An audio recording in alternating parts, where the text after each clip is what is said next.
ऊपर इतने इल्जाम है सर, आपके ऊपर इतने इल्जाम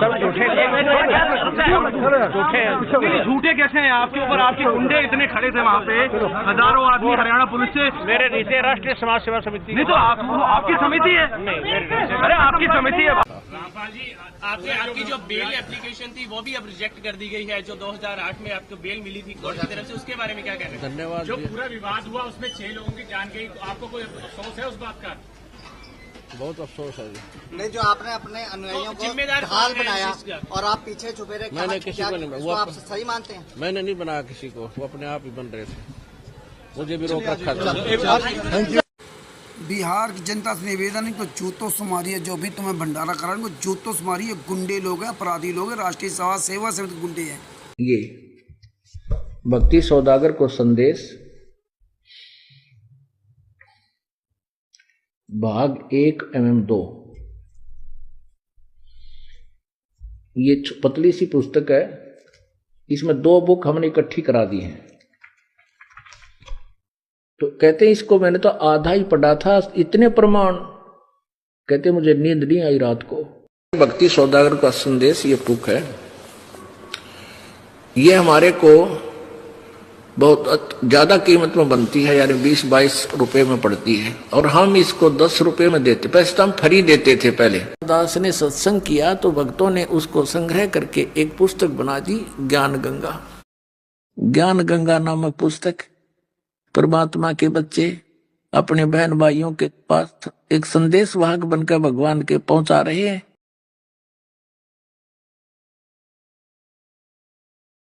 छत्तीसगढ़ के बालोद जिला में पीड़ित प्रार्थी ने बताया कि सदगुरु रामपाल महाराज जी के नाम पर प्रशासन के मापदंडों को ठेंगा दिखाते हुए कुछ लोग अवैध रूप से नामदान केंद्र में दीक्षा लिए पुण्य आत्मा को प्रताड़ित कर रहे हैं। परिवारवाद चलाते हुए आश्रम में पाठ, प्रकाश, ज्योति, आरती और दान के पैसों पर कब्जा बनाए हुए हैं। जबकि संत रामपाल महाराज जी का उद्देश्य है कि भारतीय संविधान के आधार पर ही नामदान केंद्र का संचालन किया जाए, परंतु उनकी बातों की धज्जियां उड़ाते हुए नामदान केंद्र में जमा हुई राशि और ट्रस्ट संबंधित किसी भी प्रकार के दस्तावेज छत्तीसगढ़ शासन को उपलब्ध नहीं कराया गया है।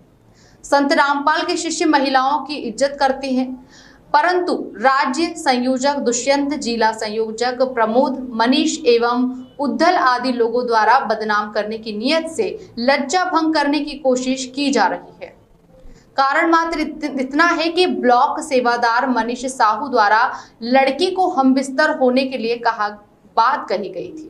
बात नहीं मानने पर भागी परमेश्वर के इशारे में मीटिंग कर इन्हें बदनाम करते हुए सभी के बीच इनके माँ बाप को बेइज्जत करते हुए अनगर्ल बातें कही गई, जिनकी रिपोर्ट दर्ज बालोद कोतवाली में कराई गई है। ये तो पहला ऐसा कदम होगा जब कोई पीड़िता ने हमारे जो जिला, प्रदेश और ब्लॉक और अन्य जो प्रमुख कार्यकर्ता हैं उनके खिलाफ में इनके जो कुकर्म हैं इनको प्रकाश में लाने के लिए अगर हिम्मत जुटाई है अब थाने में रिपोर्ट करने के लिए, ये तो बहुत अच्छी बात है। और मेरे ख्याल से तो काफ़ी जो संगत है हमारी वो बहुत ज़्यादा परेशान हैं, उनको बहुत पीड़ित लोग हैं।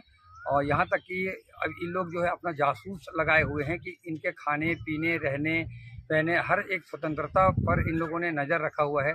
और जो भी व्यक्ति इनके खिलाफ ऐसा लगता है कि कुछ प्रकाश डाल देगा या बोल देगा, और उनको ये लोग मिशन से बाहर करने के लिए एक पीला पेज बनाया हुआ है। ये संत रामपाल जी महाराज जी से जुड़े हुए लोगों की बात है, और मैं भी करीब 8 साल से जुड़ा हुआ हूँ संत रामपाल जी महाराज जी से। पर 2-3 साल पहले तक ऐसा इस तरीके की कठिनाइयों का सामना जो है आम भगत को झेलना नहीं पड़ता था। अभी इन लोगों ने अपना एक गुट बनाया हुआ है, वो भी जो चयनित किए गए हैं ब्लॉक सेवादार, जिला सेवादार या कोई स्टेट सेवादार, वो आम संगत के थ्रू बनाया नहीं गया है। ये कहीं ऊपर से इन लोग बन के आता है और ये लोग ऊपर से ही किसी चीज़ का पालन करते हैं। या संगत से बनाए हुए जो लोग रहते हैं जिनको आम संगत बनाना चाहती है कि इनको हम अपने लिए जिला सेवादार चुनेंगे ऐसा, तो उन लोगों का यहाँ पे कोई चलने नहीं दिया जाता है। ये तस्वीरें टोहाना की हैं, जहां गांव रत्ताखेड़ा के एक सरकारी स्कूल में संत रामपाल का सत्संग चल रहा था। लेकिन स्कूल में यह सत्संग बिना अनुमति के ही चलाया जा रहा था, जिस कारण इस सत्संग में पुलिस ने खलल डाल दी। जी हां, संत रामपाल के इस सत्संग को सदर थाना पुलिस ने मौके पर पहुंचकर रुकवा दिया और वहां मौजूद सैकड़ों रामपाल के अनुयायियों को मायूस होकर घर लौटना पड़ा। ये हमारे पास सुबह सूचना मिली थी कि संत जो रामपाल के अनुयायी हैं वहाँ बगैर परमिशन के स्कूल में सत्संग चला रहे हैं। जिस सूचना पर हम मौके पहुँचे वहाँ पे ग्रामीणों से और सरपंच से बातचीत की, जो ने हमें परमिशन तो ली, सरपंच से पूछा जो बगैर परमिशन के वहाँ पे बैठे थे, सत्संग की तैयारी थी, जो हमने मना कर दिया और उसने मना करने के बावजूद उन्होंने सत्संग किया नहीं। और वो पुलिस का साफ तौर पर कहना है कि बिना अनुमति के स्कूल में सत्संग नहीं किया जा सकता और गांव के सरपंच ने भी पुलिस से परमिशन न लेने की बात कही है। आपको बता दें कि स्कूल में सत्संग के कार्यक्रम की पूरी तैयारियां हो चुकी थीं, लोग भी पहुंच चुके थे, लेकिन जैसे ही पुलिस पहुंची सत्संग का रंग फीका पड़ गया। टोहाना से सुशील सिंगला, पंजाब केसरी टीवी। इस तरह से संत रामपाल जी महाराज के दुश्मन ये गली गली में फर्जी पुस्तक बेच रहे हैं। पूरी दुनिया में इन पे जूते चला जा रहे हैं। आप इन गुंडों को देखिए, इनको पुस्तकें लीजिए, देख पढ़िए। इसमें ना तो राइटर का नाम लिखा हुआ है, ना तो इसमें प्रेस छापने वाले का नाम लिखा हुआ है। ये टोटल फर्जी पुस्तक लेकर के इनसे पूछो ये पुस्तकें कहाँ छपती है, तुम्हें पुस्तक कहाँ से मिलती हैं। इसमें सिर्फ सतलोक आश्रम बरवाला लिखा हो जो 2014 से बंद है। इनमें अश्लील गालियाँ लिख करके संत रामपाल जी महाराज को बदनाम कर रही। पुस्तकें कहाँ से लाते हैं? आप इनको पकड़ के जूतों से पिटाई कीजिए। इन हरामजादों को गधे बिठा करके पूरे गली में घुमाइए, इनको खोपड़ी कटवाइए, इसमें जूतों की माला पहनाइए। जहाँ भी संत रामपाल जी महाराज नाम की पुस्तक मिल जाए उनको जूतों से मारो। मतलब की दुनिया है प्यारे। अपना मतलब निकालने के लिए लोग मीठी मीठी बातें करते हैं, प्यार करते हैं, दोस्ती करते हैं। जिस दिन मतलब निकल जाता है ना, सब कुछ साला खत्म हो जाता है।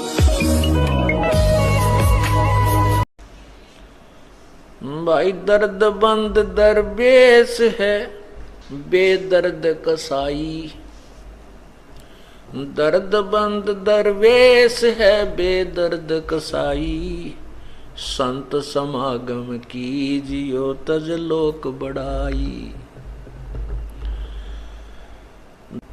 जिसके हृदय में दया है वो दरवेश है, वो संत है, वो साधु है। जिसका दर्द नहीं है, बेदर्द है।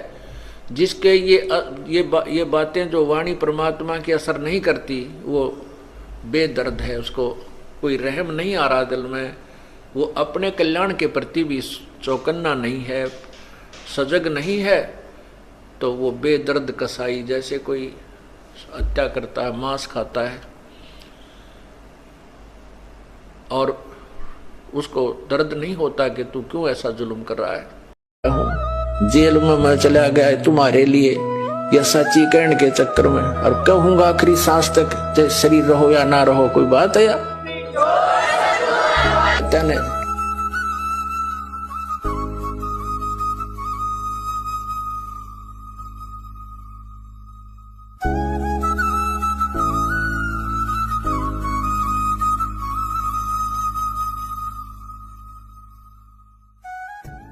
झगड़ा नहीं करना, क्योंकि परमात्मा का वचन है उस काल के साथ कि ज्ञान देकर आप अपना बनाना, बाई फोर्स ना करना। अगर हम बाई फोर्स करेंगे किसी के साथ तो भगवान रुष्ट हो जाएगा। हमने ज्ञान सुनाना है। सुनने वाला भले ही आपको कोई नाराज भी होता है, आपको बुरा भला भी कहता है, तो शांति रखना।